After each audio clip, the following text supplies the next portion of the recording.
Hey, we're live. Check it out. RealTuners Radio, episode 164. We are like 4.5 years into doing this now, I've noticed. It's 8 o'clock Central Time, December 15th, 10 days before Christmas. I think, is that right? 10 days? Something like that. 2021. What are we, like year 7 into the COVID BS? So anyway, welcome back. Good to see everybody. I got some of the usual hosts tonight. A lot of these guys were at PRI this last week and have plenty of stuff to talk about that they saw and experienced, which is cool. And then whatever else you guys want to discuss. I don't know if we have issues with Facebook and maybe YouTube tonight. YouTube looks like it's working. YouTube's working? Looks like it. Yeah, I got nothing on Facebook though. I'm getting an error occurred message. Yeah, on the Facebook side, like I think the video shows up, but not the usual text and everything. Facebook is jacked up because they're requiring us to do events again if you want to schedule ahead. And I didn't study up on that enough before I discovered that that was new tonight. So Facebook is probably screwed, but we'll just chat on YouTube. Facebook's really mad at you because if I search your name, you don't even pop up on my friends list or anything anymore. Oh, it's super mad. So I've got a 3-day Zuckerberg because that fucking plane will absolutely take off on that conveyor belt. Right? It will take off. I don't give a fuck what anyone says. Sorry. No. So anyway, I got zucked for 3 days for telling somebody he was an idiot. And then, okay, fine. Then I was back on for like a week. And then all of a sudden I get another, you're going to get blocked for 6 days now. I'm like, what the hell's that for? And then hit the buttons where it was the same comment. It wasn't even the same thread. It was the exact same comment. So, okay. All right, so now my regular Scott Clark account is zucked. I don't usually get blocked or banned or whatever. You can still send me messages and stuff, but I can't post anything. So I tried to do the live stream for my other account, and it wouldn't let me post in groups. You sure you didn't get hoffed? Oh, I don't know. It's possible. I don't think so. I don't think he's got the money to handle that particular. They tried that actually, but. What was I say? So Tyler Eidson, I don't know if you're out there listening, but I don't care what you say, that plane is going to take off. Just so you know, the plane will take off. Yeah, there's nothing to stop it. He argues it will not, just so you know. I mean, that's the joke. That's the whole thing. Is it like when you need to have unobtainium for the conveyor belt to survive. But like, yeah, I was going to say you'd have to overcome the frictional drag of the bearings and the wheels to even have a prayer, and it's not happening. Sure. It's not happening. Okay. I mean, and it's funny if you're looking at frictional drag and stuff like that. If you want to get that realistic about it, he's got a real good point. The other thing is the tires wouldn't tolerate going triple their velocity. Like we have enough trouble. I've learned a lot about tires this last year. Infinite speed. Yeah. Basically, the plane's going to take off. But I think this thing's been around for 4 fucking years. How are we still talking about 4? Oh, hell no. It's been around for 15. Yeah, whatever. 4? But posting for 4 years, whatever. Like, it's been around forever. That was in a logic. I saw that in a logic class in college in 1993. Yeah. Oh, sweet Jesus. Never mind. Yeah. Wow. Something has to be. Their argument was that the winning answer was it will take off or there's not enough information available. But the argument was that the original statement about the conveyor belt is a nonsensical, depending on how you interpret it. And it didn't matter to them. They're like, well, what says it can't take off? Well, but you could also argue, hey, they never said it had a tank full of gas. Maybe it's sitting there empty. So technically, it could not take off. Really, the point of that is, like, when we do that, they'd ask in your root cause analysis. It's not about the solution. It's how you get there and how you think about what's going on or what's going to happen, what's going to fail or what's not going to fail. That's really the point of that exercise. Yes. I just want to know, did the Chinese get into the data logs there or not? Like, I don't care about the rest of that shit. The plane takes off, it crashes in the ocean. I don't give a damn about that. Where are the logs hacked? There's got to be something wrong with YouTube because no one's commenting or anything. No, I'm on. There's comments on YouTube. So on Facebook, you have to open it, maximize it, click on live chat to see the chat. But yeah, there's comments. Oh, you can actually find it on Facebook? Okay, I'm trying to find it here. It's a pain. It's different again. So, you know. Okay, here we go. Where is it on Facebook? Under an event under my name, but we also shared it you shared it, didn't you? I did. Yeah, you click on that event. It's easier to find. Jason's doing good though. It's got 6 viewers on Facebook. Listen, Perduto, it's easy to find. If you go to your browser and you put in meatspin.com, and then when it pops up for the question, you Yep. put in RealTuners, then it'll show up. Sorry, everyone. We're going through technical difficulties. We're Really? just double checking everything's working. No, Oh, they no, hear us. Yeah, they're fine. It's working. Perfect. no takers on that one. Let me Okay, pop that all right, chat. fine. Hold on. We did that to one of the kids in the shop the other day. I forgot that there's people that don't know what that is anymore. Wait, what did you do? I told Perduto, I said, you go to meatspin.com, when it pops up, go to the text box and put in the search for it. Pro tip, do not do this on your work computer. No. Don't go to penisland.com either. Lemon Yeah. Party is not a political Oh, party God. either. All right, so what else is going on, Joe? Everybody's fighting about the airplanes thing. That's awesome. I love you guys. That's hilarious. So, I mean, my whole argument there is that people believe that because the ground is going the other direction, that the thrust gonna wouldn't move be able to forward, push the right. plane forward. Nothing But- is coupling the wheels to the drivetrain. It's not a car. Yeah, that's what I'm like. What does it got? A trans brake and a TH400? You know, how does an airplane get down the runway? That's the one that the guys don't understand. But the MythBusters one took off, but they just ignored the whole. Well, so if you take a look at the tires and conveyor are going opposite directions, aren't they actually going opposite directions even when a tire is rolling over stationary ground? Even if the sorry, I saw these guys talking about it and brought it back up. But if the conveyor is not moving and the tire's going across it, they're both going opposite direction, same speed. They're always going to go same speed because the tire is always in a contact with the ground at zero difference or whatever, unless the brakes are on. It just someone else presented that argument. I thought it was pretty interesting that I hadn't thought about. But Jerry 3567, don't even just leave it alone. Trust me on this one. Just leave it alone. Don't do it. Clark will Don't argue do with it. you for a fucking week on this. No, it's not The even that. fact that Just- you just don't know stay what that away from it. is Just stay away. you don't realize how lucky you are. So do we talk about some of the new shit out that we saw at PRI? I don't know. Yes, what did you see at PRI? We got some new PDMs. You know, Haltech's got the new 16 channel. PDM We saw out. such wonderful We got- electric vehicle stuff. I didn't see. I saw 2 or 3 cars with it. And that was all I really saw about it. There was an electric vehicle haul, so I'm actually interested in that. So I went and looked at that stuff. There is some interesting stuff.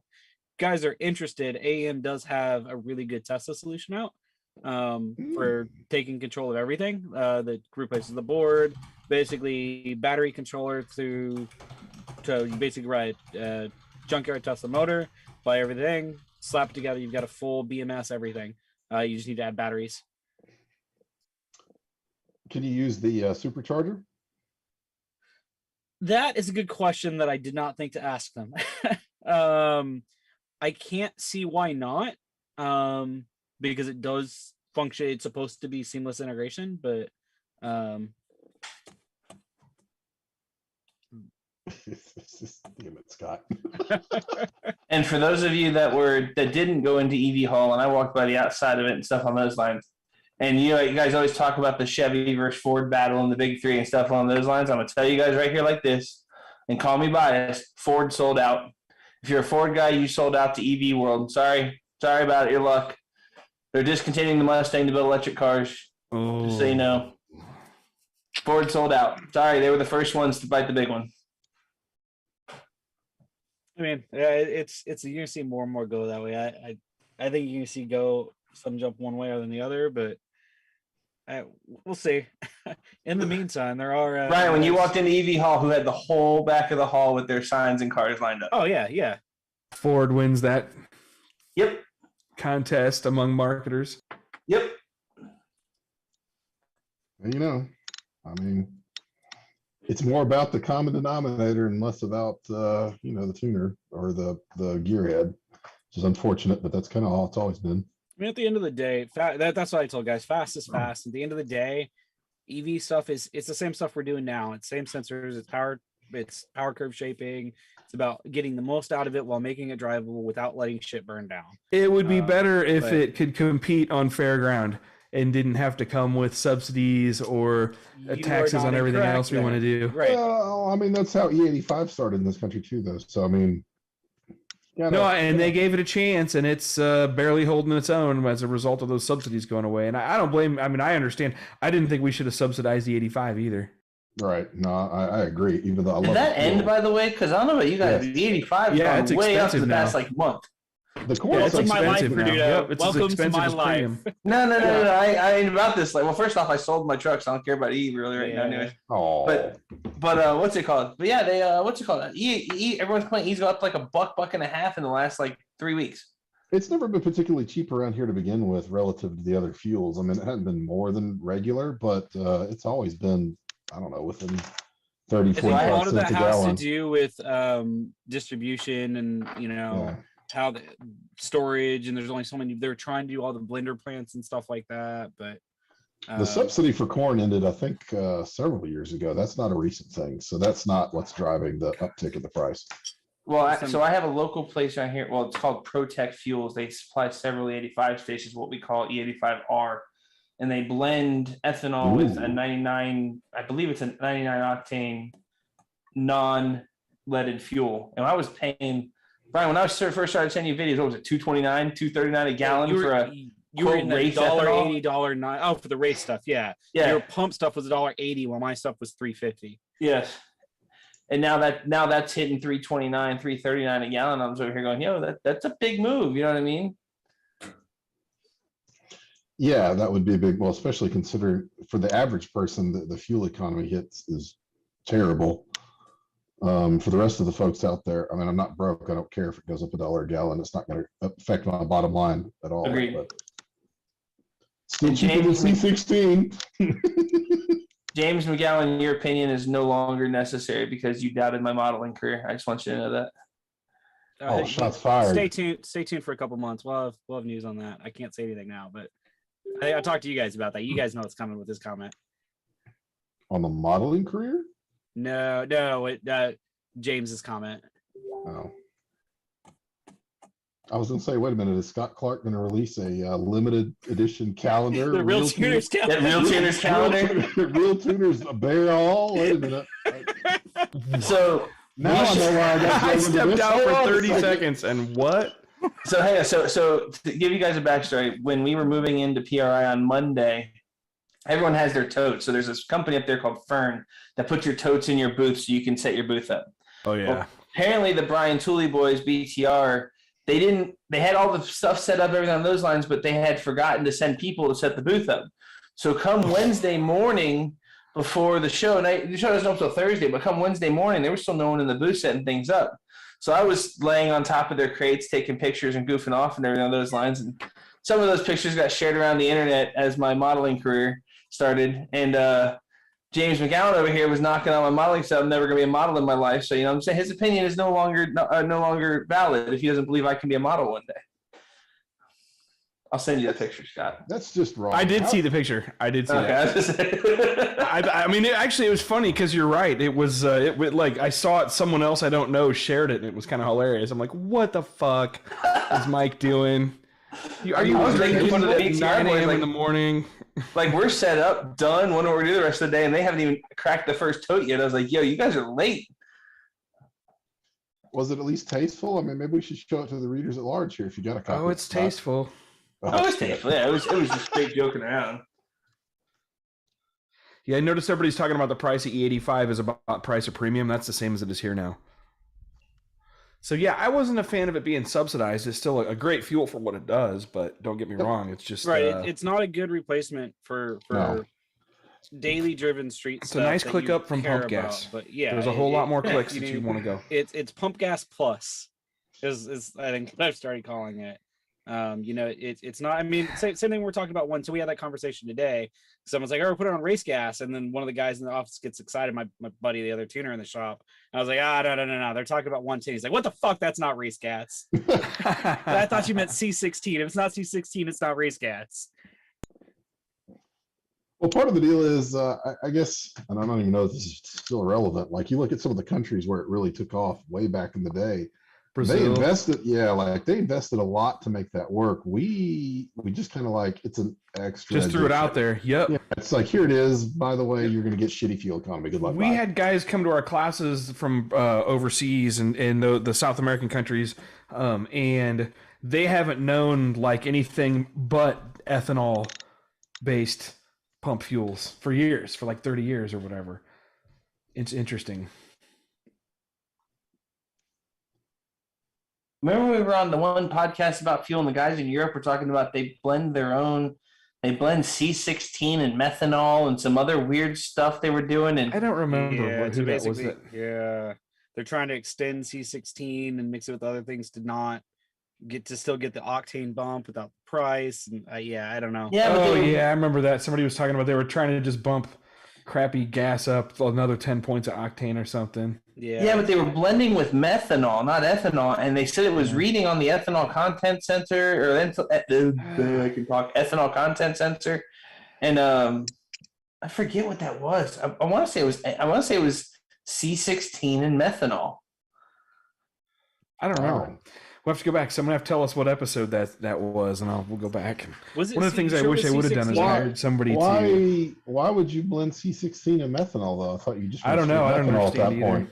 Yeah, James would remember whenever he logs his butt in because me and him were talking about it afterwards. Get off the dyno. I thought it was like pump gas and no, I don't remember it being C16. It was either pump gas or some other race fuel. I remember James talking about pump gas and methanol myself. So yeah, probably what it was. And that I think that's what it was. You can still use an alcohol content because there was the argument of at a certain point it's going to peg the ethanol content sensor. Because I had an interview earlier today, so I brought that. Well, normally methanol straight pegs out an ethanol content meter, so it should go straight to right. At least the old ones used to, anyways. So I don't. Barnhill, what other PDMs did you see while you were out there? There's the only newer PDM that's out. There's some advancements on a couple others. Is Haltech's PDM. There's 16 channel PDM. You can run up to 4 of them on CAN network. I like the idea. I've been hard on Haltech lately. I like the idea of that PDM. Somebody was on point with that. They added 4 AVIs, but 4 SPIs, so frequency inputs. So you basically get 8 AVIs per box you add. So you best believe I'm going to sniff those. Which is their analog voltage input, right? Yeah. That's right. a Holly analog. Currently from there's an internal push for those. I hope I'm not going to mention their names, but a lot of the internal guys, especially the tuning guys, have been pushing for open CAN and Haltech. So I do think that is coming. And the idea, this isn't going to be a Haltech only.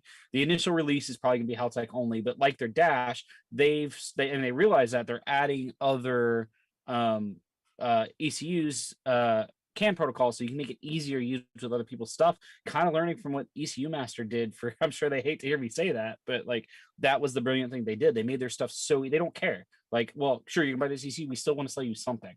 So does that mean they currently care if you just sniff it and figure out how to talk to them anyway? They did not care. They know I do that. I thought so. So they are hey, you break something and we're not like. So everybody knows Barnhill has mapped the Haltech CAN in great detail. That spreadsheet you sent me that you made was I need to add James's stuff for that, and then I need to get the error stuff on the widebands so we can bring other widebands in. But I know I'm curious to try it. I know you're not a fan of them, Scott. So Haltech, this comes up, so it's worth talking about. Haltech also has their DCMD. It's a dual motor controller drive. The idea is to either run dual drive-by wires on ECUs that only have a single, or if you have an ECU, a different brand's ECU that doesn't. But the real point, one of the real points there is to be able to drive the E gates. The biggest thing from talking, so I talked to Nick over at Haltech. I've known him for years. I feel so bad. I'm going to butcher his last name if I try to say it. Starts with a C. You guys know him. So anyone that knows Nick knows who I'm talking about. We were chatting because I was like, hey, man, like, have you used one? I've never been a fan. Like, I don't know if they're worth it. Are they a gimmick? He's like, you know what, dude? I hated when they came out. I thought they were dumb. A lot of the other guys, what really wound up happening is these other guys that like Fuel Tackle, those guys, they're targeting a position on the gate. Well, on a poppet valve, there gets to be a point between 70 and 100%. There's not really a big flow change. So Haltech has built in, you actually pick a drop down of what gate you have, and they've actually mapped the flow. So when you say, give me 50%, it gives you 50% flow. And it already has mapped, okay, no, 50% flow is this position. So I don't know. Nick swears that he tuned them and now he doesn't want to use anything else. I'm curious to try one. Yeah, We've talked while about you guys the were speed, at PI, I think I had a customer, the 5th customer, pull those off, abandoned ship on the I want to E-gates. try one on a Haltech. So they've got No, their none of them have straight been gate now. Haltech. 0 of my customers. So for what it's Right. worth, are mostly Fuel Tech. So if it's anything saying, I went over to Turbo Smart because they're talking about them, and we're debating. We're making a turbo change on Shane's the Turbo LS Swap S550 Mustang.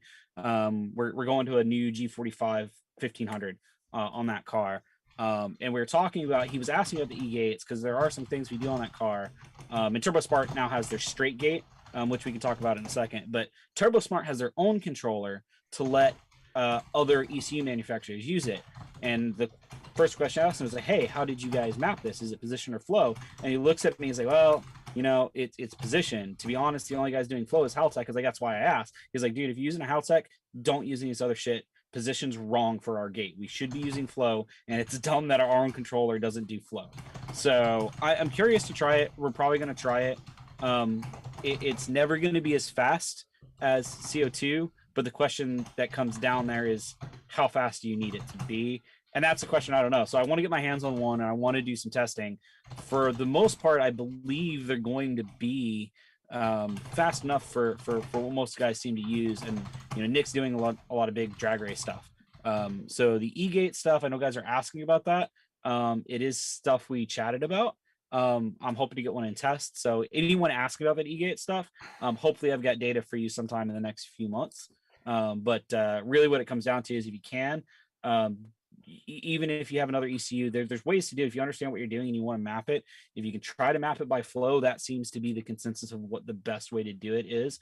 Otherwise, you really need to understand and really spend a lot of time tuning what position you're targeting. Because if you're trying to open it all the way and you snap it to 100, the problem is you're going to have to close it 30% before you get any noticeable change. And that's where you see control on the E-gate, where it'll come up and you'll try to open the gate and you get a bunch of fluctuation.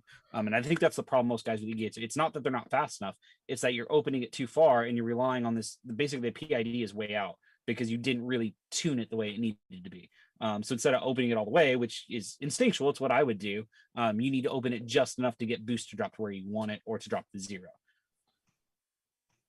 Like I said, when I went into their booth, they seemed pretty certain the current E-gate won't exist by the end of this year. That's going to be right. So they're going to the straight gate. And it really, to be honest, it makes sense. In a straight 40 millimeter gate, you flow the same as a 60 millimeter, or was it a 40 or 48, something like that? Yeah, something like that. You flow the same as a 60 millimeter gate with the control and resolution of a 40 millimeter. And it makes sense. A poppet style valve is terrible. They don't flow great. So it makes sense. And we kind of spent a bunch of time breaking down, you know, how it's assembled and stuff like that, and the testing they do, and OEM level testing.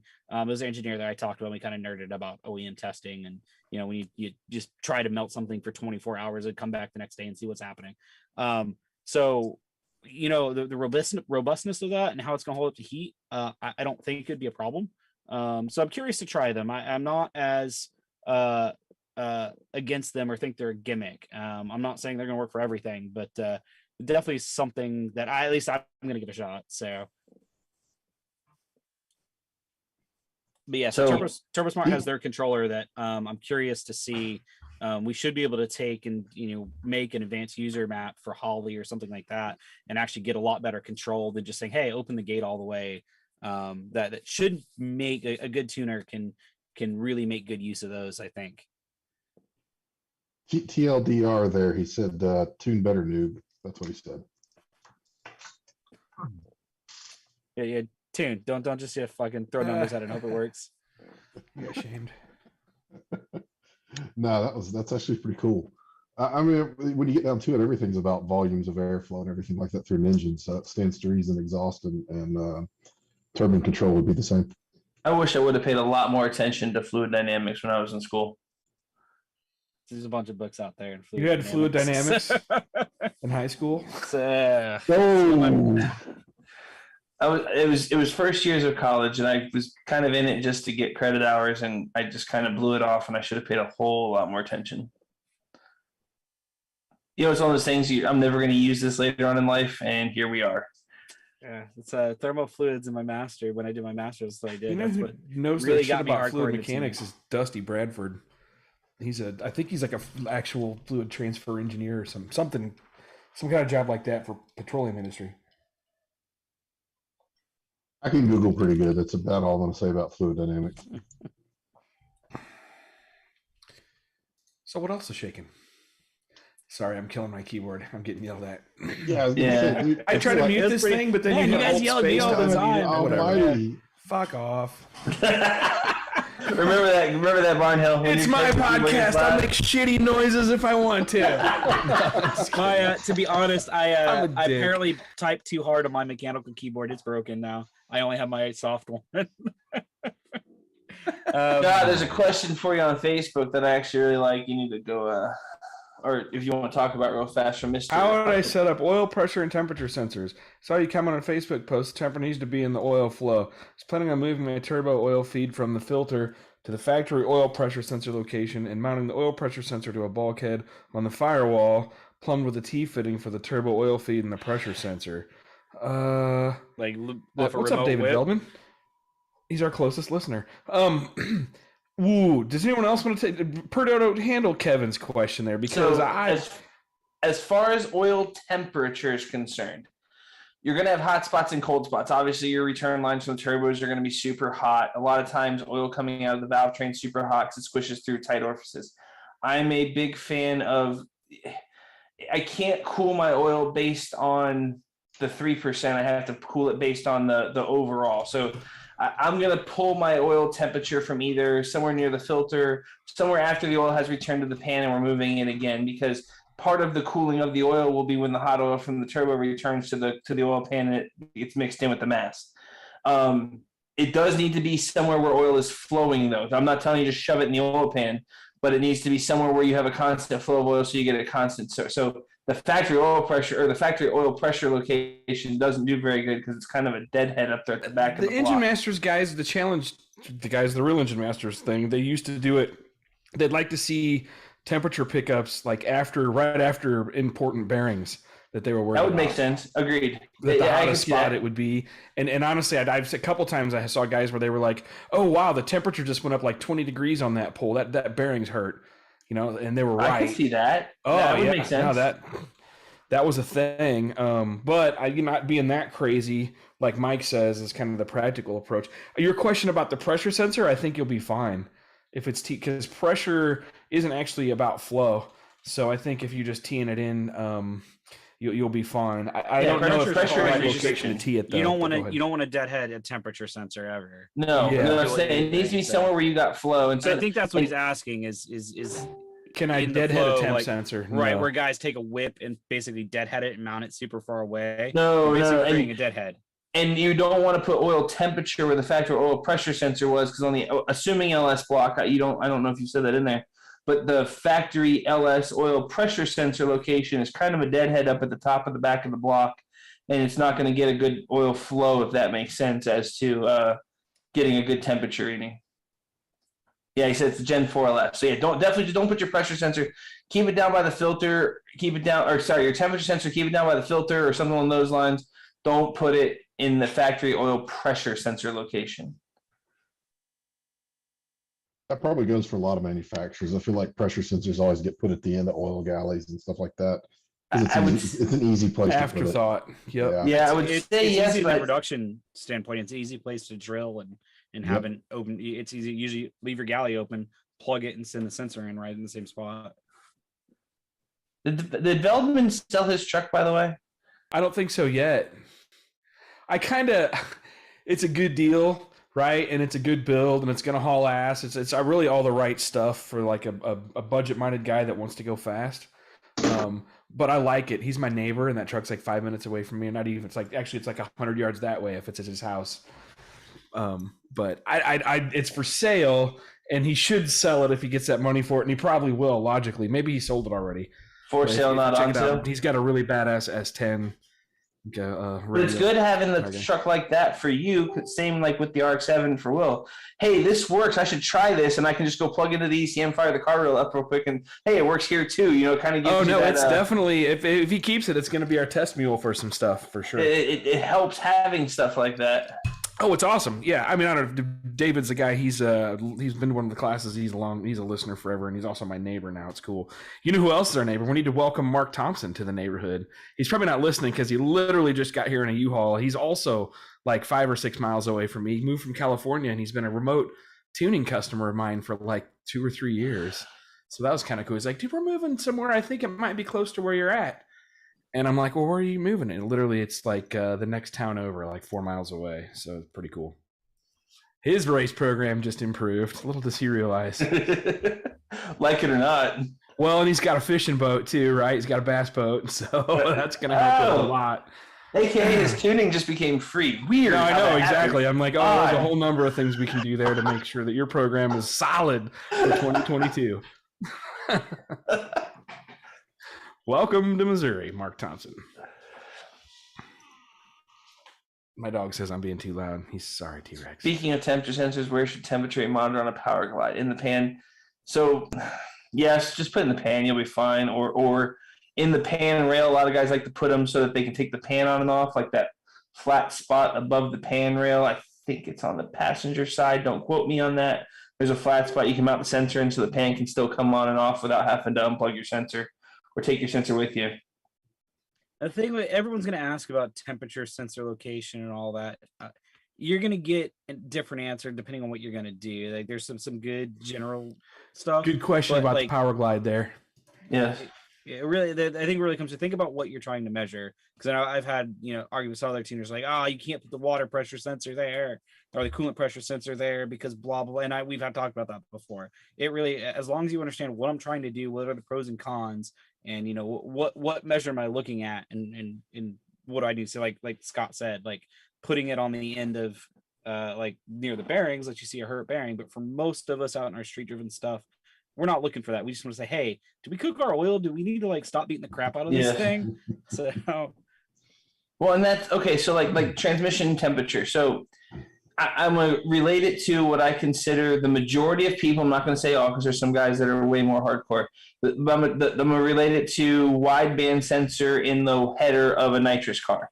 We know it's not the most accurate thing in the world when the shock gets real big. So what do? We tune the car around it, and then whatever whatever the number the sensor spits us out, that becomes our guide. If you put the sensor in the pan on the glide, and every run you're 170 degrees, 172 degrees, 170 degrees, and then your third run, all of a sudden you're 240 degrees, it gave you a different answer, gave you something you need to go look for. Don't so much worry about, I can't go above 175 degrees. If it goes 180 degrees every pass and never hurts itself, you don't give a crap about what the number really is. You just care about if it changes. It's like relative compression numbers from a compression gauge. Oh, my Harbor Freight gauge said this. Well, my Snap-on gauge said that. Does it like matter? Comparing chassis dynos? What the fuck does it matter? Oh, come on. I knew Scott was going to say that, and I can't deny it. Look, I have 2 dynos here in Florida, one of which is... My hub dyno is real! Because, we were just talking about having a class there. So I will tell you right now, Kevin Smith's dyno up in Daytona, and Dennis King's dyno, up in Gainesville, and Dennis King's dyno over in Daytona. Kevin's dyno at about 1,100 horse, it reads 100 horse higher than Dennis's dyno. They're both DynoJet 224s. But that's interesting, because I didn't get the vibe that Kevin's was reading high. Oh, I'm not saying his reads high. Maybe Dennis's reads low. Well, and it's high compared to what? You don't know. Well, and that's exactly it. Maybe Dennis's reads low. You know what I'm saying? Like, how do you... I don't know what the... But I have the same car, the same data logs off both dynos. Are they in WinPep 7 or 8? So I'm willing to bet what happened there was one of them sprung for the 1320 package and one of them didn't. You used to actually be able to go in and fudge the drum inertia data on WinPep 7. On WinPep 8, I don't think one of them knows. So I've seen it happen by accident. I caught someone in the shop was trying to fix our dyno. One of the guys like, it's not reading. They were in the settings. I'm like, dude, like, no, stop. And I just noted it because I wanted to check because we were getting like a weird reading on something.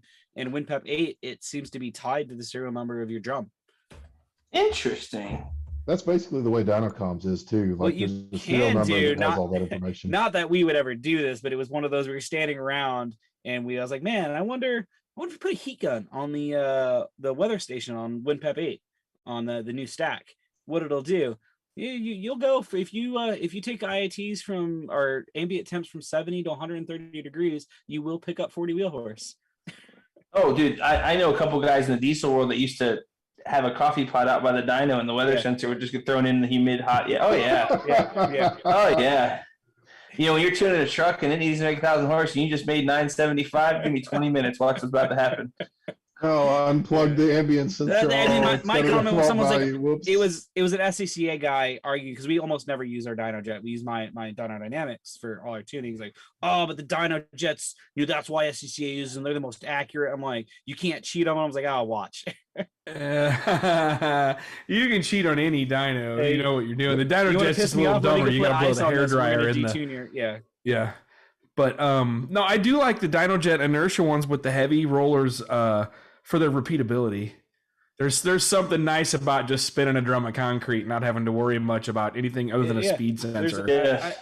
No strain gauge bullshit, And the 224 LXs are nice. The only problems I've come across them is working with some smaller cars. I will see a noticeable difference. Like I'll take a Miata or a Lotus or something like in that era, a small road race car, tune on my Dyno Dynamics, send it to the track, log it, and be within a couple percent at worst.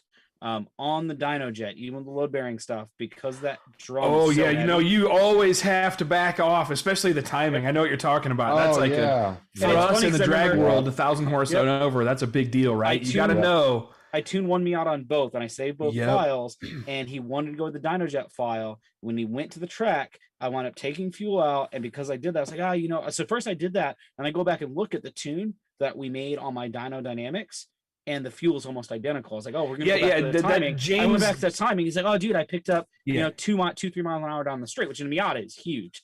So James Dyno Dynamics was the same way. We had cars that we tuned at the class there, and you take them off on the street and they're perfect. Yeah. But you're steady stating them. That's actively loading the tires to that's yeah. For that's me, the most realistic light way cars of tuning it. Either light drivetrain inertia or just a light car in general. So our aerials and stuff like that.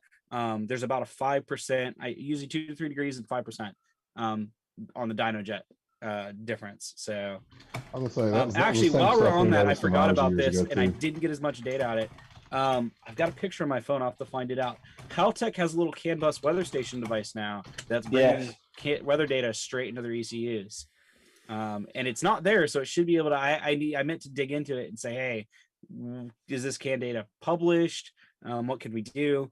There's some interesting stuff out there.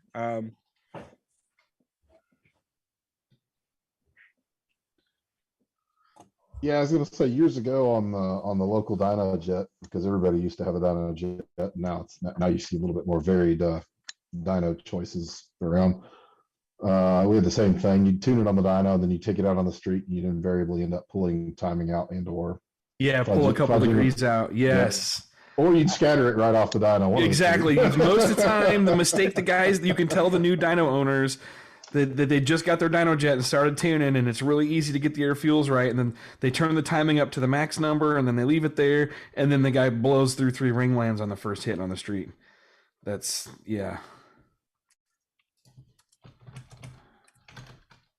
Sorry, answering questions about classes. So when we did New England class, Scott. Hey, you can do a Central Alabama class now. I have air conditioning. Oh, I could. I mean, I can do them wherever you guys want to. The demand is people are yelling at me just this last couple of weeks. So I'm going to start some stuff. Like I said, we were thinking about February, March-ish. If we can sneak one in, I should at least contact Kevin before I talk about it on the podcast. I haven't talked to him about it yet, which is not, it's not a big deal. I talk to him all the time, but I want to do something February, March at KSR. It's a good place to do my. I'm going to change up the. It's going to be more advanced, and I'm going to change up, top to bottom, change up on the curriculum. Still the same theme, more tuning cars and talking, but maybe add some stuff on CAN bus. There's some more advanced stuff to kind of give people a reason to come back if they do want to be a repeat. We have a lot of people who end up repeat customers on those classes for whatever reason, so I feel obliged to change it up every year. So we got to change it all up. But anyway, look for something February, March-ish in the southeast, and as it warms up, we'll move farther north. I feel like getting into CAN busts is going to be a nice one. That's honestly that's what I spent. I think it's worthwhile, man. I've been messing with it myself, and lately, as Brian knows, and having a lot of success interfacing stuff with other manufacturers' CAN stuff, just working with it here and thinking that it's. Are you guys all familiar with those Kaizen relays? The solid. How many people here know about the Kaizen relays? Do you want to share? I have a shit ton on the way, actually. So a shit ton. How many did you order? Not a shit ton, but like. A bunch, enough to give me more than just what I need. You're going to stock some of the stuff. Yeah, so I have some packages that make sense, and some of the guys at the shop, the owner of Ace wanted them, and he never pulled the triggers. Like, well, I guess you can buy from me now. So they are nice for a lot of things, and it just so happens the guy that does the CAN for them is the guy that runs Controls, who also happens to do all the CAN with Wiring Specialties, who I already work with and I already know, and we work together a lot on stuff. So it's a good relationship for us. But yeah, basically the Kaizen relays work. I don't know if Scott, I don't have any good documentation here. I'm pulling something up here right now. There's a video. They're a modular relay system, so they're toolless, which we can talk about that in a second. I'm mixed on that. For most guys, it's easy, and I get it. I'm going to wind up putting a lot of connectors on them. But they're a 40 amp per unit, and they click together. So yeah, this is a really old one. They look that's a prototype, a 3D printed prototype. Yeah, sorry, you can tell that they're actually smaller than this now. So gotcha. Okay.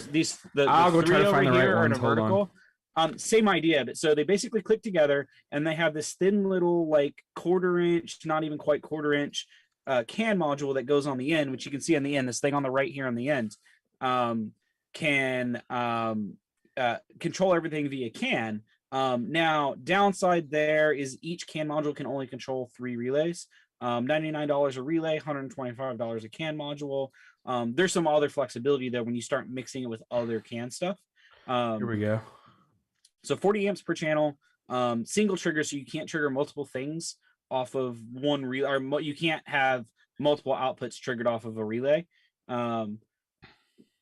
But yeah, they're solid state 40 amps per, all the CAN stuff. And they chain together. It's that simple. Yep, they chain together, so you can stack as many of these together as you want in a block. As long as those contacts are working, can tolerate that. They do seem pretty good. They've done their materials on that. So what you could do is 6 of these in a stack with a CAN module on either end, and control the whole stack. Did they tell you they worked with Arduino? They used Arduino. Yes, it's all. That's what I'm gonna say. It's all Arduino. That's where I was talking about when I said I've got other stuff I've got to do Arduino with. This was it. Yes, I like what they're doing. So yeah, there's a lot of stuff there, and for guys that are developing stuff right now, they're kind of working with guys and making a package. You say, hey, here's the CAN stuff I want. That's one reason they're excited to work with me, is I don't have to be like, hey, give me all this CAN shit. So there's some stuff I'll need from Vadim over at Controls. But part of what we're going to do is we're going to have our own package for some stuff where I'll be able to say, okay, what ECU do you have? Here you go. Here's your fan cooling package, or here's your surge tank fuel pump control package. Because the biggest thing, our listeners there's probably some of our listeners out there that hate wiring, but you guys all know guys that don't like wiring hate it. The easier you can make it on them. And that's kind of where I am with these. It's really nice option for bump boxes, fuel pump controls, adding fans, stuff like that. For the guys that don't want a PDM, and the upside is you get a lot of the benefits of a PDM, but you can still replace, for the guys that are scared about, oh, what if my PDM breaks? That's a whole box. Well, you can carry spare relays with you and replace them if that's your big concern. So it kind of gets around that.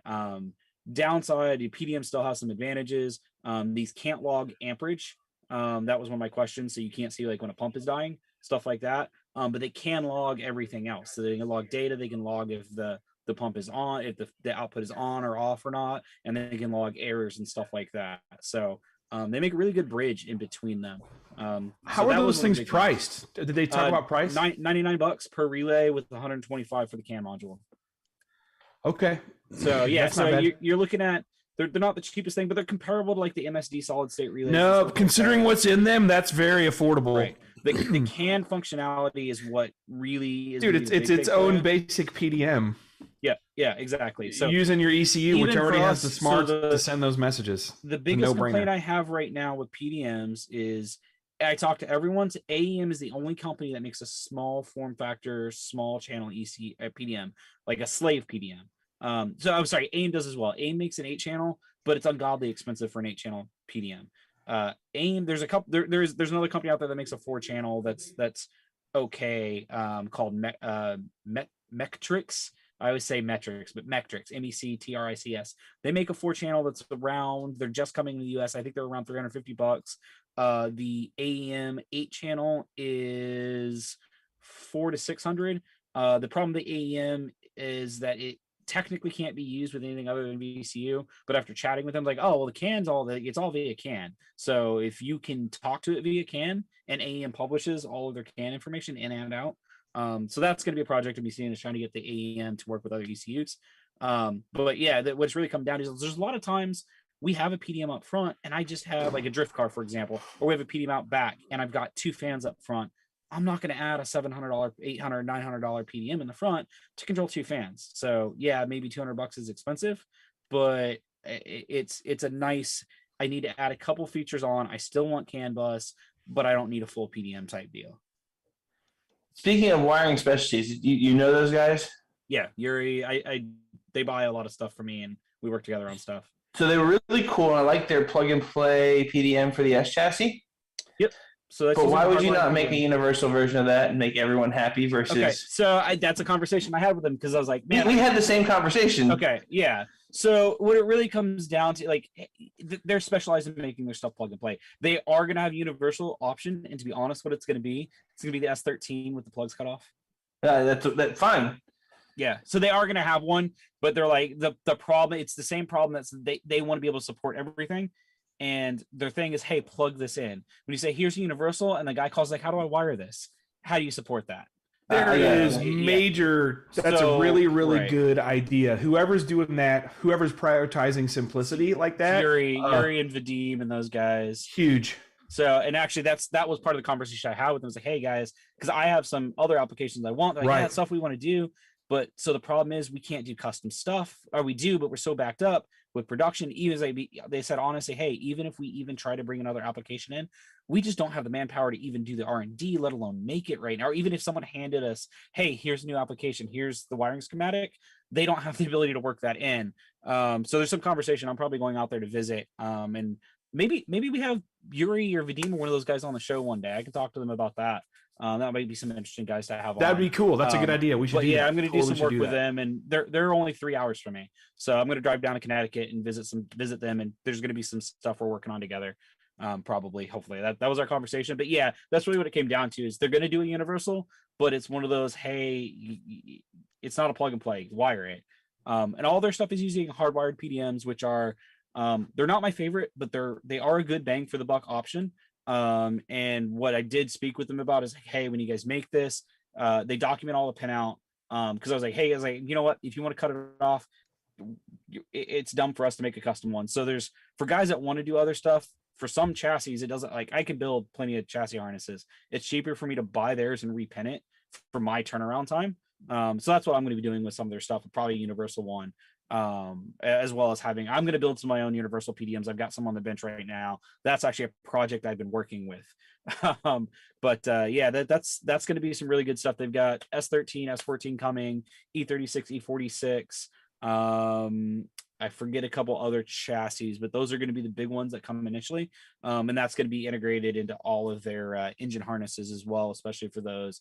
I think they said they were going to do some K-series integrated harnesses for those.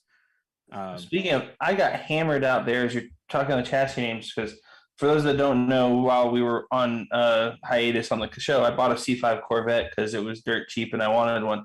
I didn't realize that's become like Reeboks or whatever. Well, no, New Balances. New Balances, my bad. New Balances, shorts, white socks, and a belt. Come on. But I didn't realize that's become like the new drift chassis. Like they're awesome. That's cool. That's actually pretty cool. So I'm getting hammered now. Like, guys like, well, what are you gonna do? And I was like, I drive it to work. Like, like they're like, well, you're not gonna do anything with it. I was like, I'll probably put heads and camo in it because that's just what we do because we're car guys. That's our street car. Yeah, but like I'm gonna drive it to work like that. So, but I did not realize that that's becoming the new like quote drift chassis. That's the new thing that everyone. So they're a very good drift, good chassis in general. They're really good road race chassis. My stepdad has one and like has been sitting. And at some point, I'm probably gonna have a Corvette road race car. He's gonna be so sad because his biggest thing is like, oh, I just want someone to take care of it. It's like, I'll take care of it real good. Yeah, exactly. But yeah, what it's happened sat is for like years. they're great. From what everyone says, they're a great chassis, but they got cheap. I paid $4,500 for this car. Yeah, the What? automatic C5s Yeah. got so the manual car spiked, and the drift guys are partly to blame Yes. for that. The automatic, I didn't realize until you told That's me too. awesome. The automatic cars are so cheap, and it's not as simple to manual swap as some other stuff. So but for me, well, I'm gonna make bad decisions and call Rick over at RTS and put a fucking 6XD in this thing. And there goes 20 grand. But well, Rick actually said just let him know when I'm on the show, by the way, guys.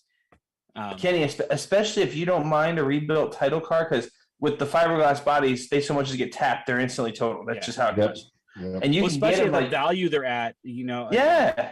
a Dude, there's a bumper heads totals a cam car. car in Texas, built automatic RPM trans with documentation, converter, the whole deal. It is a rebuilt title car, but he has pictures of it. It needed a front bumper and a front left fender, replaced, painted, the whole deal. He wants $5,000 for the car. That's a running, driving heads Why do I still cam own a built fucking automatic Miata? C5. What now? Why do I still own a Miata? I don't know. You're driving around in a Miata when you can have a heads cam Drive C5 around. I if you're started driving. it yesterday for the first Damn. time. Oh, And the worst part is Miatas are crazy right now. You could probably are. swap that out directly. I the can sell Miata, my buy a hardtop vet, for $2,000. You got no money. You can It's all- sell an S13 240SX and buy 3 C5 Corvettes. How's that sound? Yeah. Well, hold on. You say sell the hard top. You mean just the hard top, not yes, the whole two car. $2,000. $2,000 right now for the hardtop. Because I was gonna sell my hardtop and buy a fastback for it, and pocket money. Yeah, I was gonna say Miata guys are nuts. Miatas So are so much damn fun it's though. because I have an OEM top, so guys swear they need the OEM top. Back in the day, SCCA required it to be an OEM top. Well, that went out the window. And there are some benefits for the OEM top. I haven't driven my car on the street in a year and a half. It only has plates on it because it's easier than turning the plates in at this point. The insurance is $32 a year on it.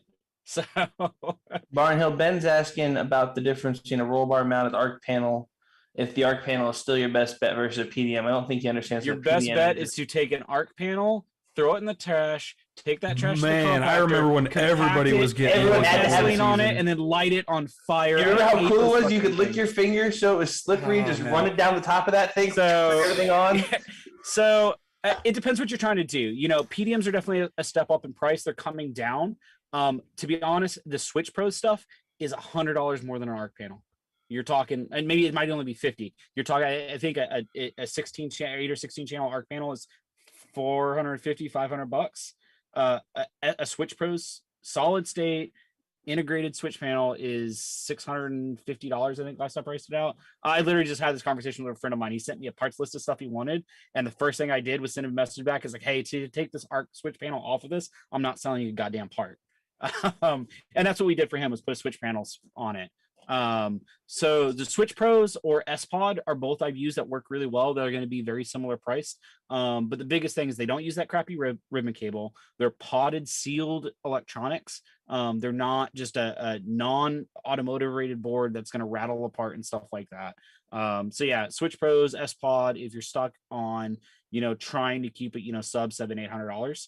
And you can get over with that. But you can say they've got some options in that. Those are the two I would run. There's probably some other ones.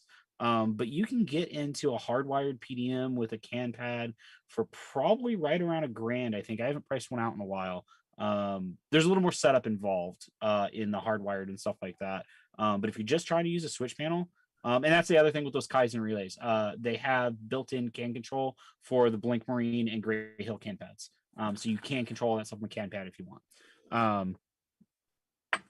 Which but yeah, PDMs are you talking about that are around $1,000? So let me double check on the hardwired. To be honest, I haven't looked at the price in 2 years, which could have tripled by now. Hopefully not. Yeah, the hardwired PDM is gonna be Your other option is use something but from Roe, but I'm not getting into that. That gets a lot more complicated. That act price has gone up more than I thought. So the hardwired 15 channels now $920. And that's going to be good for what that's what actually Wiring Specialties is including in their universal chassis or in their chassis harness kits. So you're looking at $920. Depending on what you go with for a can pad. If you want a can pad, they'll just set you back $250 to $400 or so. If you go with one of the Gray Hills and you don't care about it being backlit, you can actually get them from Granger and Mauser for $200 or less. If you want one of the backlit ones, you're gonna have to get one of the Haltech ones, like 300, one of those guys. You can also always still do, if you're the guy that wants rocker switches, you can do rocker switches and discrete switches and just wire them in on a ground trigger or power trigger or something like that. I know there's guys that don't like the cam pads and they want the freaking toggle switch. So yeah, there's a lot of other options out there that, to be honest, ARC is only in business because that's what people are used to seeing, in my opinion. I'm gonna get a cease and desist from them next week, and I'll let you guys know how that the opinions goes. of the opinions of the host are of the host specifically, and not that of the show. Yeah, that thing. Yeah, we really need to have someone record one of those and have that on. Please direct all legal mail to /. Scott hasn't even been here. He comes back. We're all talking about so we need one of those things like the opinions of the hosts and callers are of them specifically, and not of that of the show. Just have your lawyer send their letters. RealTuners or RealTuners LLC. And just have your angry lawyer send his letter or whatever, and that stuff doesn't stop those guys if they're dedicated enough to. Here's my inbox for your lawyers right here. Yeah. Yep. If they're dedicated enough to just wanting to mess with your life, then it doesn't matter what. Dude, the switch you got me on the Switch Pros 8 channel is $599.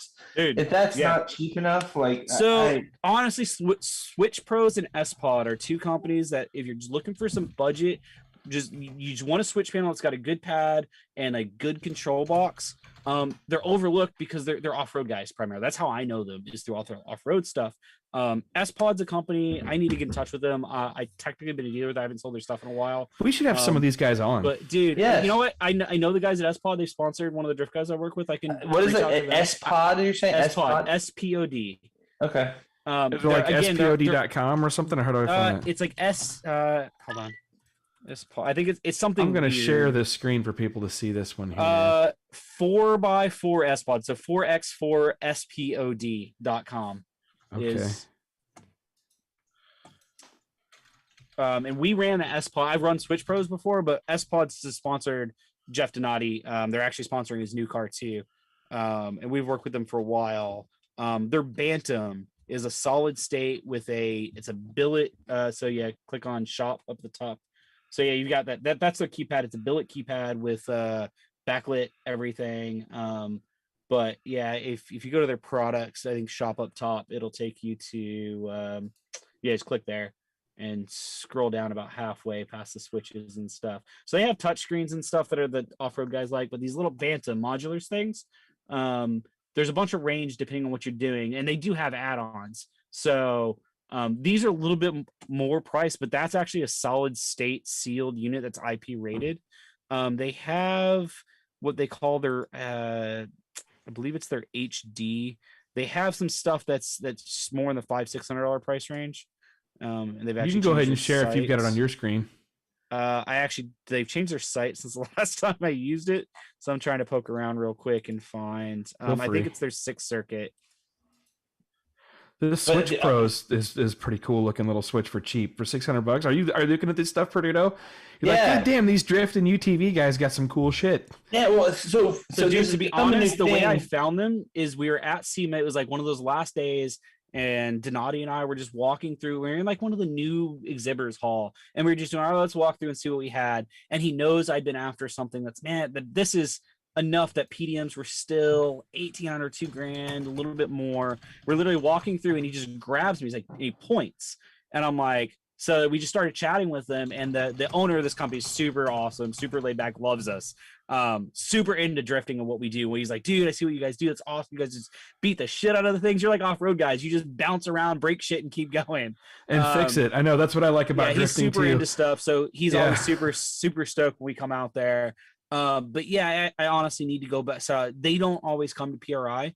They go to SEMA because it's local for them.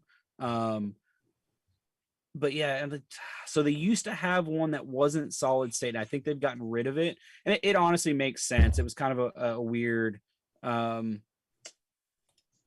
spot for them. For the drag racers wondering why I'm so hot on this, so every one of us has the same car. You crawl into your roll cage, your shifter's to your right, you got your switch panel up over your head. And I saw a car probably 2-3 years ago when we first started talking about this, and just to the right of his shifter, he had a little keypad, like take your hand off the shifter and just lay your hand over. And there, every switch in the car was on this 3-inch, 4-inch tall by 5-inch wide push button switch panel. No clunky toggle switches, no panel up over your head that you can't reach if your straps are tight. Like literally you take your hand off the shifter, reach over, touch everything you need to touch. Left hand never has to come off the wheel. You can reach everything. It was so much more practical. And then I start reading into how the solid state and they have CAN built in and we can actually program some of them to do crazy weird shit and stuff on those lines. It got even better, but just the layout and how they do these switch panels changes the game in a race car, especially something you're strapped in too tight and you can't move around in. It makes life so much easier. Yeah, but if you don't have all the toggle buttons, then you can't feel like a World War II pilot. Flip all the Yeah, fucking click, switches click, and click, go. click, click, click. SCON actually still makes a version that actually has all the toggles that go to it. Everything's still solid state and like that.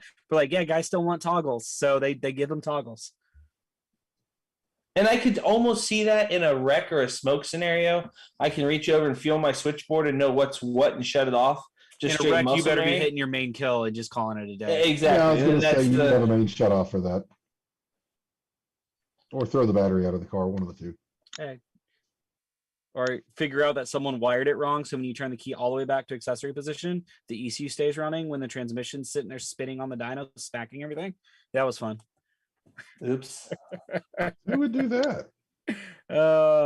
Yeah, once I figured out if I shit my pants or not, I called the guys. I was like, hey, who the fuck wired this car? Because they're like, why? Well, two things. Transmissions in 10 pieces. And also, yeah, the car still runs if you turn the key to accessory. Yeah, losing rotational parts on the dyno is always fun. That's got a high pucker factor. That's the word. Like blowing up an engine sucks. It makes a little bit of a mess. Drive shafts, transmissions, anything rotational wise, that's the absolute worst thing I've ever had happen on a dyno. Yeah, you can't get stuff stopped quick enough for them. Drive shafts are fun, man. That split second of wondering if you're about to lose your ass to a spinning piece of steel, it's awesome. Yeah, when you feel the bump in the seat when it comes Yes. If you haven't played drive shaft jump rope, you haven't lived. The guys in the shop had to last time I blew up a drive shaft. It almost hit a fucking Hellcrate swapped Charger that's probably got $250,000 into it. They just happened to be, for whatever reason, pushing it through and didn't realize it was doing a pull. And literally, let's go. And as I look up, they're pushing it through the door into the dyno room, which is at the time they had to go past the dyno to get between two rooms. I'm like, oh, that was almost real bad for a lot of reasons. Never It's done also one. why you never would. Everyone wonders when the dyno guy yells at you not to stand next to or around the car or any of that. Don't James stand asked for how long. tires. How long before someone mounts the pad in the middle of the steering wheel like an F1 car? The problem is we take them on and off too much, I think. We'll wear the cable out. So there are, for what some of you guys, yeah, there are some umbilicals that have a high make break. And ECU Master makes this little mini CAN switch panel thing that you could even put your own buttons in. And I just love set that it up little via thing. CAN. It's too much of a I've used them science for a fair, bunch but of stuff. I love that thing. If you got to develop something developed around them, so CarTech also makes a bunch of stuff. We actually have one. So they actually have ones that are Bluetooth. Actually, hold on, let me go find it because I've used that. We used it in an Atom. Like literally, I had the wheel in my hands. There is a design flaw on this, so I'll get to that one in a minute. I had the wheel in my hand, sitting there shifting gears while I was holding the wheel because it's all wireless. It's made by a company called Cartek, Cartek. Downside is I was loading the car on the dyno. I reached over to set the wheel down and it hit a paddle. Thank God the car was strapped, literally dropped into gear on a dog box transmission. Yeah. And I was like, hey guys, so we should have some kind of like safety proximity thing. It just so happened it does have a neutral. You have to hold a button to get it to drop into gear, but the buttons it's where you would hold the wheel, and I happened to have my finger just over the button. Didn't realize I touched it as I was setting the wheel down. So I was like, hey, can we just put a contact that honestly, as cool as it is to shift without the wheel on, we should probably do something about that. But yeah, let me see if I can find it here. So you're saying you turned a pebcac into a design flaw? Yeah, you know. That's wild. Do they have a drive shaft mod for that too? Ask the Sematrex. I just sent that to the group chat. They've got a couple versions of these. This isn't the one I'm thinking of, actually. There's another one. Maybe it wasn't Cartek. But that's a similar one.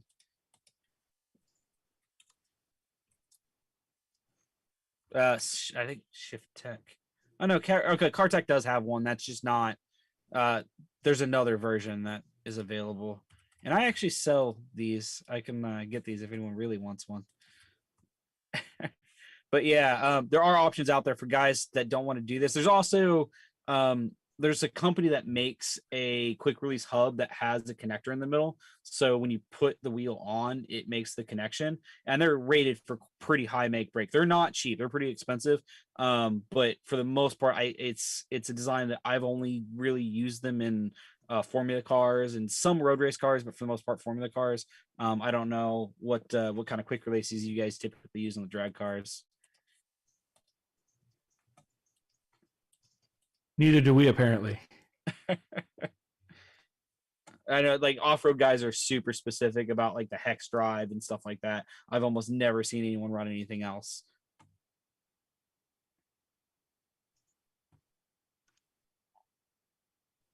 So what else is there to chat about this evening? Oh, it's 9:07. Let's Electric see. cars. I still think the whole thing sucks. What I don't like is, like, did you see the memo from VP Fuels about how much their costs are going up and have gone up? And basically they're going to hit fuel suppliers with giant. It's going to be like trying to buy C16 in the UK or Australia and Germany now, right? It's either going to be impossible or like $80 a gallon. Like in Australia, like a pack of cigarettes is like $55 US. They're just, everything's going to have a sin tax if you're horrible. Yeah, I mean, we're fucked.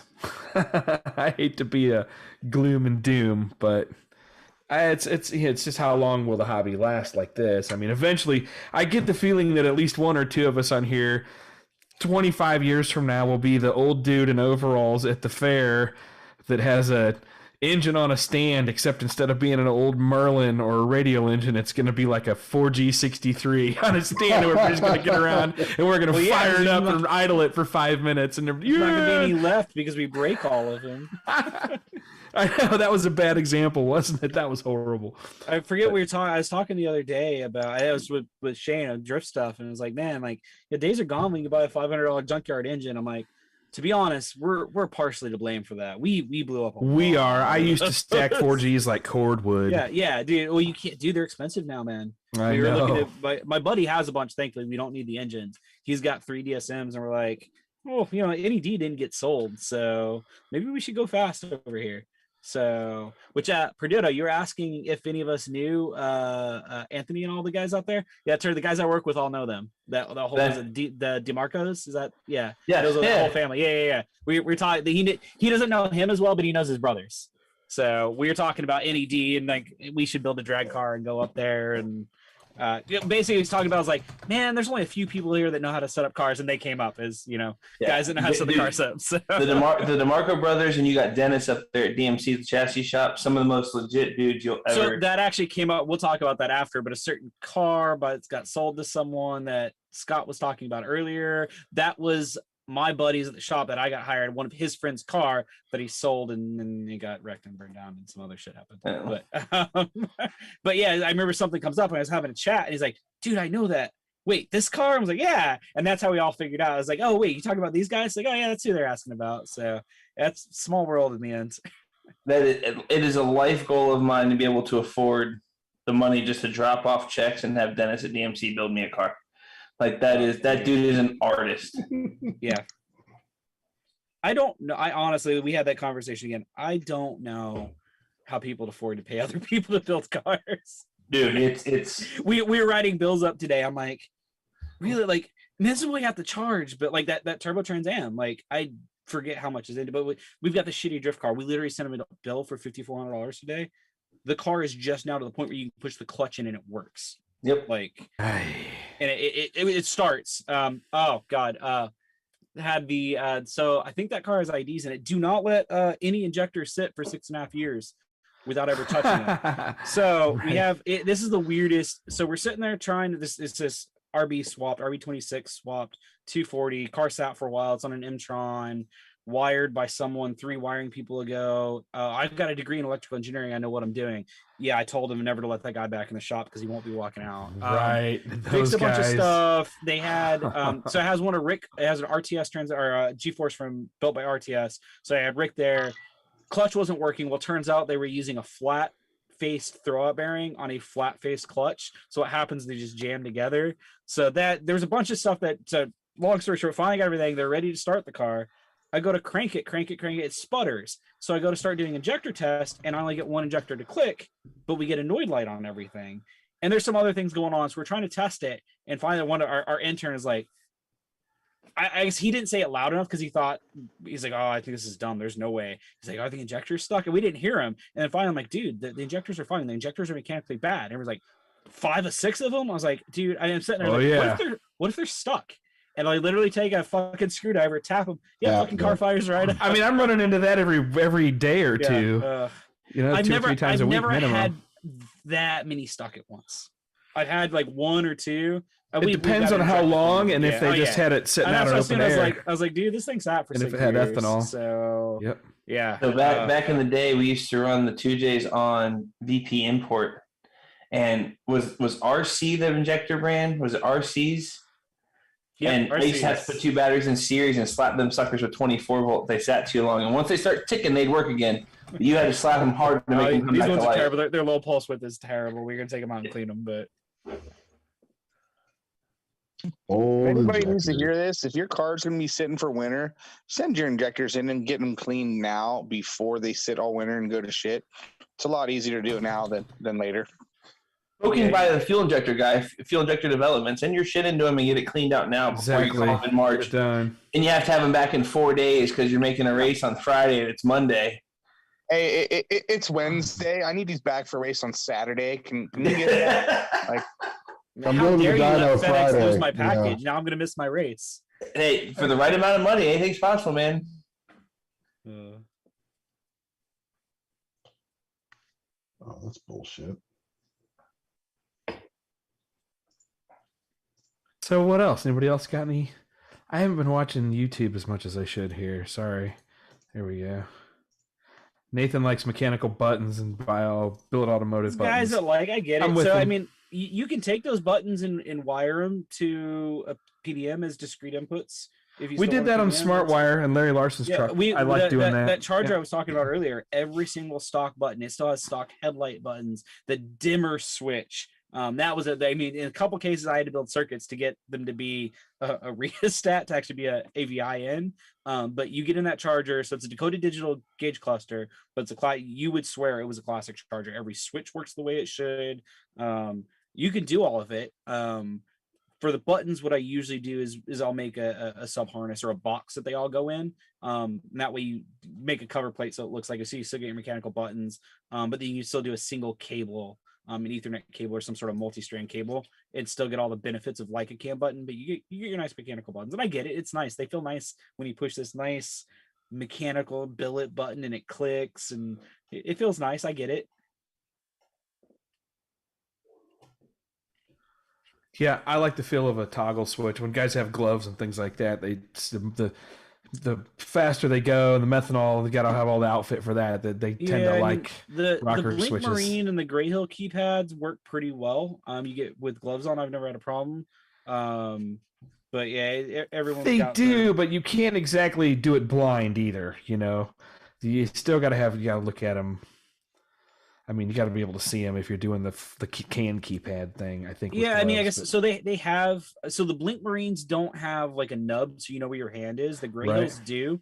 Okay. And I always have the main kill. For one, I always Off to the one main, side. The main kill is always its own button. That's what I want guys to Yep. go So for. you But can if you need to shut reference the it. engine down, there's Yep. nubs on a couple areas, and I just take my hand and I put it up there, and you can feel it's like the marks on your keyboard. You can feel what that is, and that's the button I want you to push. So that's always my main kill. So. And that's if you're doing that, if you're driver in that situation, you need to do your drills. Cover your helmet, make sure you can turn your car on and off, get to anything with your helmet on without being able to, or with helmet on, can't see anything, zero visibility. I know we've talked about that in podcasts before, but that's definitely something worth doing regardless of what your button layout is. Because blind, and I've got a bunch of billet buttons. It happens to me on the dyno. I've had to shut something down quick, and it's a car I'm not familiar with, and I just start smashing buttons sometimes till something turns off. Something will shut off. Just keep hitting something.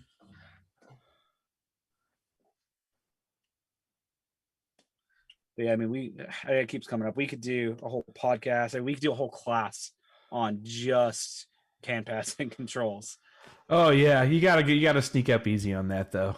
I'd almost prefer. Well, we'll see. Like I think a good exercise would be just to listen to a broadcast, to someone's broadcast, figure out how to identify what fields are what. That works as a break it down into mini pre-recorded webinars. Do some receive work only and just kind of listen and do stuff with that data, and then start do two-way communications. But and the tools to do it with. I've got that little God, I love this little. They don't make it anymore. I'm sure they got a replacement for it, but the Picoscope 2204.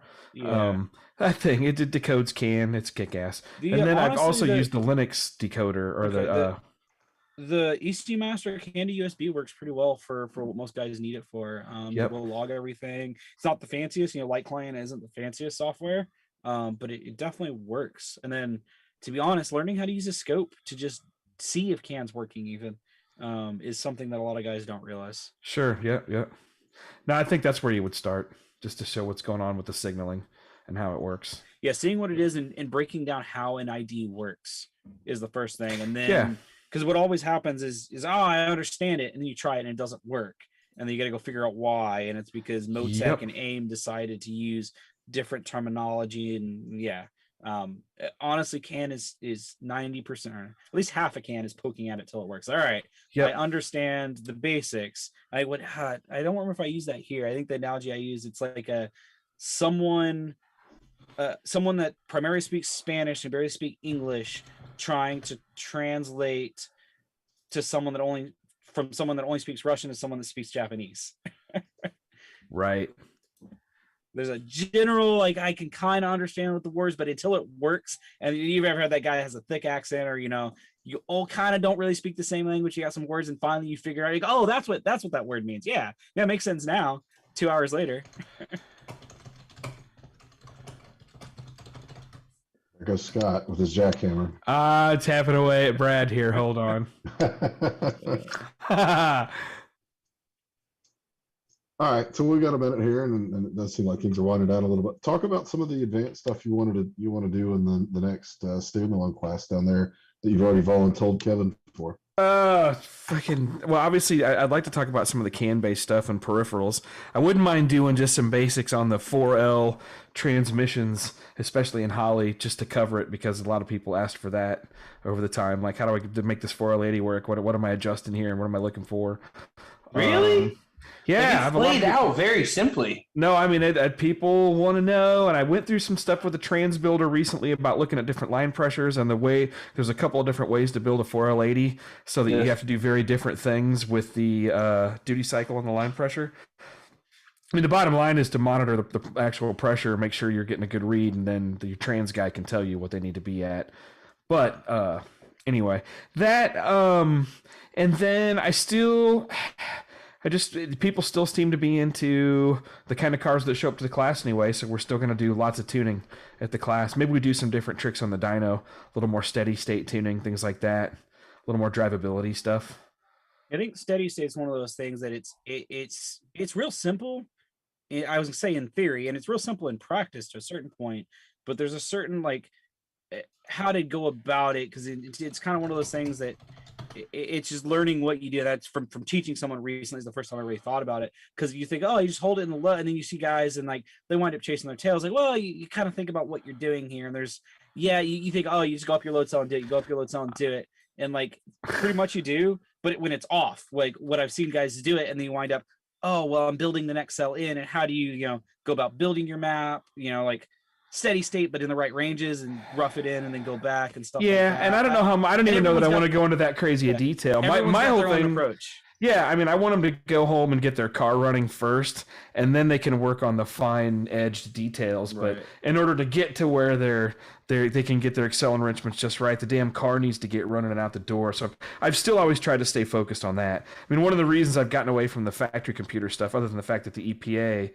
I mean, some of these guys are crazy, still talking on Facebook about, oh, I tuned this today. It's like, yeah, that's probably not a good thing to be talking about, just based on how the EPA is going around and snapping people. But one of the reasons we got away from that was because people were still having a hard time going home and getting their cars running. It's like the way I'm using my feedback on my classes was simply, like, if guys are going home and struggling, I tell every one of them, if you go home and struggle, I want you to contact me. I will help you for as much as I can, just because I want to figure out what the fuck I'm doing wrong, or all of us teaching these classes are doing wrong, because there's still way too many people spending $500, $600, $700, $1,000, $4,000 for classes and certifications and can't get their basic shit to run. So, I mean, I still want to stay focused on that, but whatever I can do advanced around that. For the guys wondering about taking the class, just so you know the format and the way it lays out. Now, I understand things have changed now, and it's going to be a different style. It won't be too different. No, it's going to be the same style with just some different material in the filler spaces.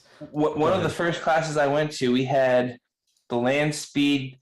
I can't think of the last name right now. The Matty brothers. Yes. They've been on the show before, yeah. So we did their car first, and then we did Curtis Forsberg second. And when we brought Curtis Forsberg's car up, Scott basically sat in the corner and watched. I mean, he wasn't going to let us pull the car up, don't get me wrong. Yeah. But Dave Geisler, we pretty much tuned the car as the class and ended up making like 1,320 horse or some crazy shit. Yeah, it was 1,320 at the wheels. Yeah. On a Superflow chassis dyno, which is stingy. It's Mustang level of stingy. And I mean, we literally went from, hey, this is how we do it on one car. The next car was like, good luck, guys. And don't get me, I'm not telling you he sat there and drank beer while we blew the car up. Like, he was there to guide you through every step of the way. But that is how the class I just make sure it's visible on the big screen and that we're explaining what they're doing and why. And Jack knew what he was doing. You should leave the class knowing how to. I'm not going to tell you you're going to leave there and take a car to a racetrack and go forwards first time out.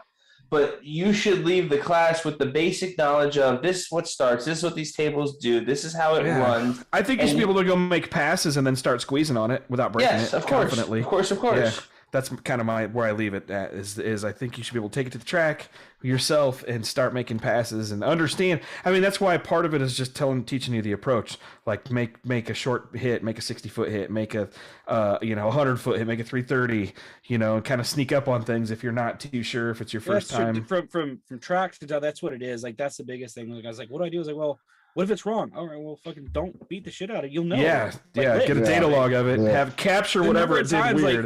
Like, I know, like the Charlie, the guy that I've I guess he's kind of my little tuning apprentice in the shop. He's a very, very, so he knew a bunch of, but he didn't have a lot of confidence. I remember, like, it's now he's on the same level I am. When we're gonna try something, the other guys in the shop are always like, I don't know, we're gonna do a wide open throttle pull. Jason, our producer, is the same way, man. It's hilarious. Just hit it. If it goes, like, look at your data. If it goes lean lift, like, yeah, it's your fault if it's 14-1 and 20 pounds of boost and you're keeping your foot in it. And if you can't watch it and you're not sure, just make like a 1 or 2 second hit at wide open throttle. Just hold the pedal down for 1 or 2 seconds, and if it breaks up, get out of it. If it doesn't break up, stay in it for 1 or 2 seconds. Go back and look at your logs. Yeah. If it struggles to rev lift, get out if it doesn't feel right. If you're worried about boost, set your boost cuts low and hit it on purpose and see where it was.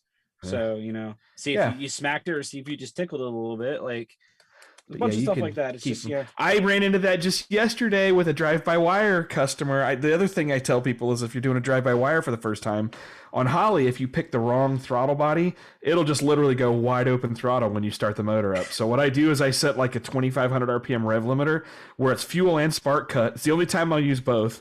And then it dropped down to 1,000, so it'll just sit there and cycle between 1,000 and 2,500. And you know right away that he's got the wrong throttle, and it doesn't rev up to the main limiter, which we had happen once in a class. First and last time. That's always that's always a fun one. Oh, especially on a 440-inch LS with like a 20-pound boost Pro Charger, giant Pro Charger. With Bentley, you realize someone left the throttle stopping while they were testing something. God, yeah, dude, that'll surprise you quick. That was almost bad. Thank God, nothing like that didn't go in anywhere. But yeah, it's only $100 and something $1,000 car.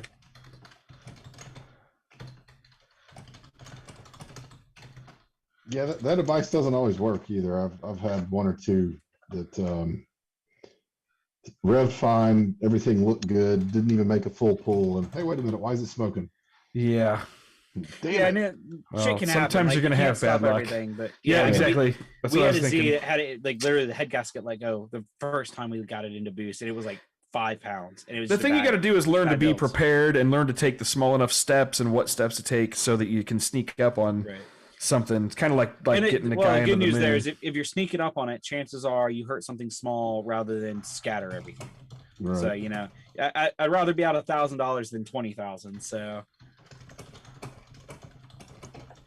No, man, I'm all about that towing to Georgia and first pass out, kicking 2 rods out and blowing the motor all to pieces.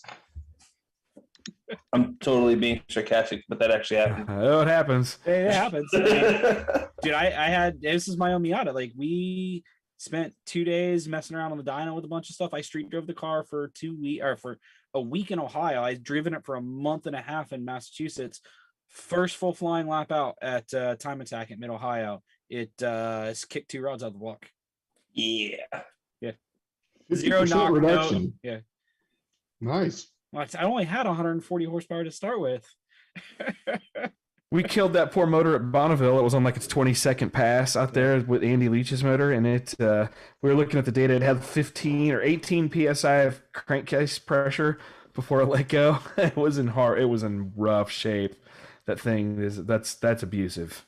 Travis, slow your roll. You're gonna get Scott all kinds of up, and his head's gonna get even bigger. Don't go saying stuff like that, man. Wait, somebody's saying good things? I don't know. I'm yeah, not even man. Hold on. Like, on Facebook. Oh, it's on Facebook. Okay. I'm looking. Hold on. Oh, that's funny. That's you, Travis. Okay, I didn't know his last name. That's funny. I remember that with Frank. The Vegas class was cool. Very nice. No, it's good to hear, man. I am all puffed up. Thank you. It's not the food. It's just the emotion. No, that's a proud papa moment, man. Like, I mean that. Like, that's, you know what I mean? Like, it feels good when somebody says that they got their shit running. That's my greatest. It's actually cooler to see somebody else making passes that you taught how to do it. I mean, there's been a lot of interesting people that show up to classes that you don't expect. They didn't expect they were going to have such an easy time at it, and they do. And some people still struggle, but I try to help them out. The last thing I don't want to be that guy that you gave your money to for a class and you still can't go home and do any better than before. I'll like give you your money back completely before I will tolerate that kind of review. But anyway, so far so good. Yeah. It's hard. You can't make it great for everybody, but generally you can kind of help them all get going. It's kind of like herding sheep. Sometimes, right? You just some stragglers in the back, no problem. Make changes that are in the right ballpark direction. That's a huge, and that's to everybody. That's usually the first mental step. And if you can at least do that, that's gonna help. Even if you stop to take it to someone to finish the tuning in the ends, that's gonna be a huge part of being able to get your car running, troubleshooting stuff. So you're not gonna have your car on the dyno and be like, oh well, fuck, I didn't know this was a problem because it never started before. So. What? You mean you don't just slap some shit together and take it straight to the dyno and tell the guy, hey, tune this? Oh, they do, and then it's our fault when it blows up. Oh, yeah. It doesn't make any I wasn't power. prepared for a $4,000 bill, but dude, like, I know that we had to do extra work, but man. Hey, dude, you got an ignition famous breakup at just 4,000 need a tune. RPMs. Where'd these plugs come from? Oh, I don't know. They were in a truck out back. What? Quarter tank of gas. That's my favorite. Hey, bring a full tank My of buddy gas. told me TH350s will take like 800-900 horsepower.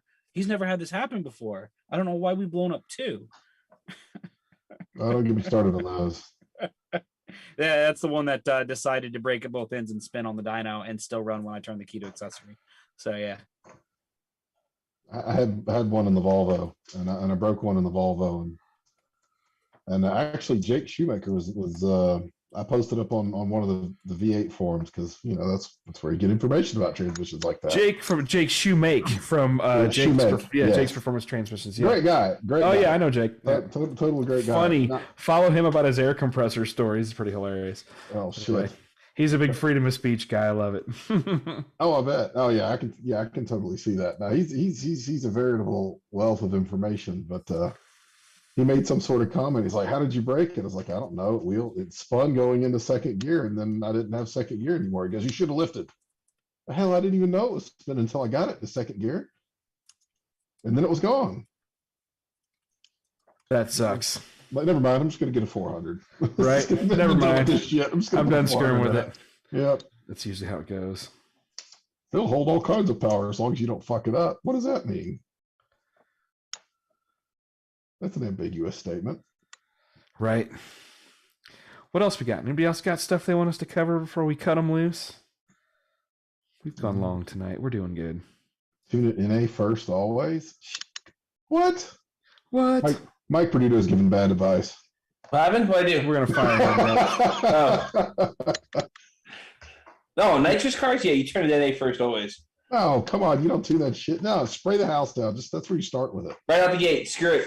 Yep. Just go for it. See what happens. Just make sure that you're testing the tensile strength of the bottom end. The absolute best case scenario is when you have to use the half-inch impact gun to get the spark plugs out. That's when you know you get it really good. Yeah, beating the balls out of it. Oh shit, that's outstanding. Okay, cool. Well, shit. Yep. Where's producer guy at? Hey, Jason, get ready to cut us loose. I better message him. Are you guys watching these storms coming through? Looks like we might get some of this. I'm right at the south tail end, and maybe an hour or two away from us. The little red lines are ripping through, but it stretches from here all the way up to Canada. All the way up into like north of Minnesota. Yeah, all the way up to... I'm not going to live in Florida because y'all get hurricanes. Yeah. You get a heads up on a hurricane.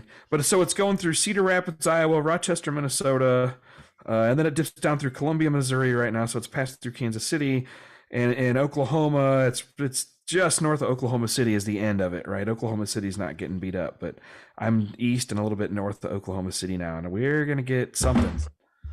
So... take cover. Hey, Peter, man, watch your cornhole. Right. I think I've got, is that Jason messaging me here yet? Nope, hold on. Okay, start outro. Sorry, our guy's remote tonight. Anybody have a favorite PRI product on the way out? Jeff Bonifield's asking about it again. Yeah, anything else favorite? I like the actual lecture on the relay or the switches, the relay controller. Yeah. I'm checking those out. Yeah, the Kaizen stuff's nice. The new Haltech PDM. I'm trying to remember what else I walked around. Like I do like the AM EV stuff because I've got some use from that and some business that might be coming from that. But they do a very good job of making a one-stop shop for that. Hey, stick around after. Don't hang up right away, Brian. I need to talk to you about something. There's a they want to do something interesting on the Bonneville Streamliner. I need to talk to you about. I think that's it. The music's playing. All right, everybody. Have a good one. We'll talk to you in the next week or two or three, or whenever we can put things back together. Try to get some guests on here. I think he's got some good ideas for some new ones. So thanks, everyone. We'll see you soon enough. Take care.